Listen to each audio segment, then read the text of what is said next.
السلام علیکم دوستو، میں ہوں آپ کا میزبان اور آپ دیکھ رہے ہیں اردو ٹریک۔ دوستو، ایک بڑی خبر سامنے آئی ہے۔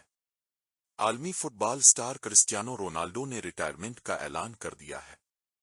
رونالڈو نے کہا ہے کہ وہ اب فٹ بال کو الوداع کہنے کا سوچ چکے ہیں، اور اس فیصلے کی سب سے بڑی وجہ ہے اپنی فیملی کے ساتھ وقت گزارنا۔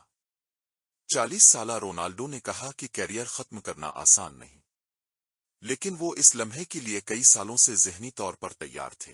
وہ فٹ بال کی تاریخ کے سب سے زیادہ گول کرنے والے کھلاڑی ہیں۔ اب تک 952 گولز کر چکے ہیں، اور ان کا کہنا ہے کہ 1000 گولز مکمل کرنے کے بعد وہ ہمیشہ کے لیے میدان کو چھوڑ دیں گے۔ ایک انٹرویو میں رونالڈو نے بتایا، میں جانتا ہوں کہ یہ لمحہ مشکل ہوگا، لیکن اب وقت آ گیا ہے کہ میں اپنی فیملی اور بچوں کے ساتھ زندگی گزاروں۔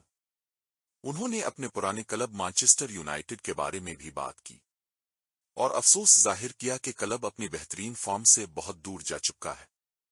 دوستو، ایک عہد کا اختتام ہونے جا رہا ہے۔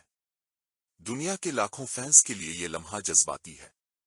آپ بتائیں، کیا رونالڈو کو ابھی ریٹائر ہونا چاہیے یا ایک آخری سیزن کھیلنا چاہیے؟ کمنٹ میں اپنی رائے ضرور دیں، اور اگر اپنے اردو ٹریک سبسکرائب نہیں کیا تو ابھی کر لیں۔